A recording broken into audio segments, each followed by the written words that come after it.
एक बहुत ही भोला और आलसी लड़का था। वो कोई काम नहीं करना चाहता था। वो बस खाना खाता, सोता और घूमते रहता, उसके अलावे कुछ नहीं। एक दिन उसे किसी ने बताया कि एक आश्रम है जहाँ पर कुछ नहीं करना पड़ता है और वहाँ पर दिन में 2 समय खाना और नाश्ता भी मिलता है।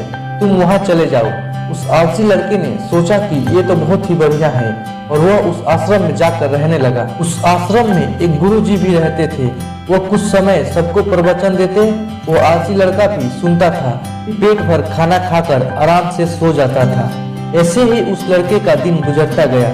एक दिन उस आश्रम में कुछ नहीं बना। नाश्ते के समय नाश्ता नहीं मिला। उसने सोचा चलो नाश्ता नहीं मिला, भोजन तो मिलेगा, लेकिन भोजन के समय भी उसे भोजन नहीं मिला। वो दौड़कर गुरुजी के पास गया और उसने पूछा, गुरुजी आज भोजन क्यों नहीं बना? गुरुजी ने कहा, बेटा आज एकादशी है और जितने भी आश्रम के सदस्य हैं उनका आज उपवास है और तुम्हारा भी आज उपवास है। आज भोजन नहीं बनेगा। लेकिन उस लड़के को भूख बहुत लगा था। उसने गुरुजी से बोला, मैं उपवास नहीं रहूंगा, मुझे भूख लगी है, मैं खाना खाऊंगा। गुरुजी ने कहा, ठीक है, जाओ भंडारे में से सामान लेकर आओ और आश्रम के बाहर ले जाकर के बना लो, लेकिन याद रखना भोजन बनाने के बाद सबसे पहले भोग भगवान को लगाना और फिर तुम प्रसाद खाना। लड़का बोला ठीक है। फिर अनाज लेकर नदी के ओर पहुंचा। भोजन पकाने लगा। भोजन तैयार हुआ। उसके बाद कहने लगा कि प्रभु आइए और भोग लगाइए। जब लगने लगा कि भगवान तो आ नहीं रहे हैं तो फिर कहने लगा कि मुझे मालूम है आपको तो अच्छा खाना खाने की आदत है, लेकिन जो भी रूखा सूखा बना है आकर खा लीजिए।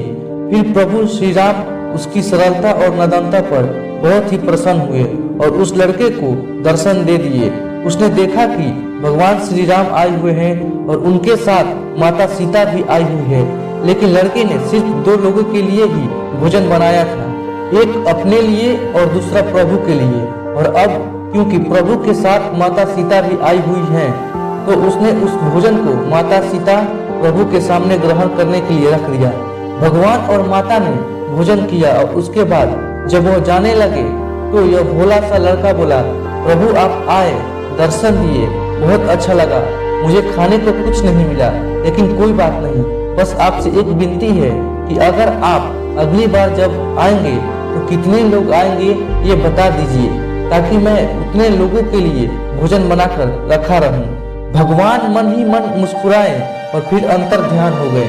लड़का आश्रम गया, दिन बीतता गया और फिर एकादशी का दिन आया और इस बार 3-4 लोगों के लिए अनाज लेकर के खाना बनाने के लिए नदी के किनारे पहुंचा और उसने बड़े प्रसन्नता से भोजन बनाया और भगवान का इंतजार करने लगा। लेकिन इस बार प्रभु श्री राम पूरा दरबार के साथ आए थे, लेकिन लड़के ने तो सिर्फ 3-4 लोगों के लिए ही भोजन बनाया था और इस बार फिर भोजन कम पड़ गया। लेकिन लड़के ने भोजन को प्रभु के आगे रख दिया। उन्होंने भोजन किया और फिर चले गए और इस बार भी लड़का भूखा ही रह गया। अब लड़का फिर आश्रम आ गया। दिन बीतता गया। फिर एकादशी का दिन आया और इस बार गुरुजी से कहने लगा कि गुरुजी मुझे इस बार थोड़ा ज्यादा अनाज चाहिए।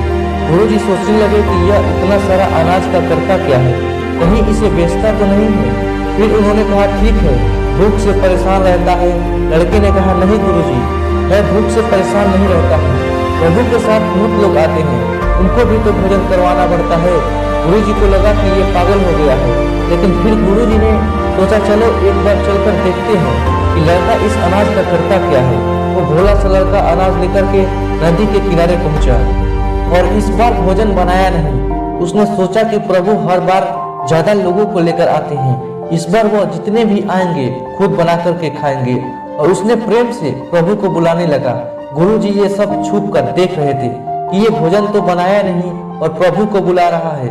लड़के ने देखा इस बार प्रभु के साथ बहुत से लोग आए हुए हैं, तो उसने प्रभु के सामने हाथ जोड़कर कहा कि प्रभु माफ करना, आप बहुत सारे लोग आते हैं, मुझे संख्या पता नहीं होती है और मेरी हिम्मत भी नहीं होती है कि मैं इतने सारे लोगों के लिए भोजन बनाऊं। अब स्वयं आइए और भोजन बनाइए और भोग लगाइए।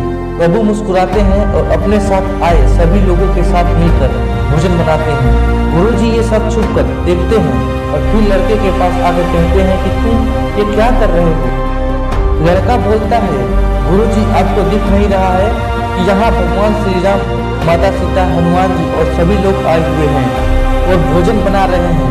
गुरुजी बोले कि पागल हो गया है क्या तू? मुझे तो कोई दिख नहीं रहा है।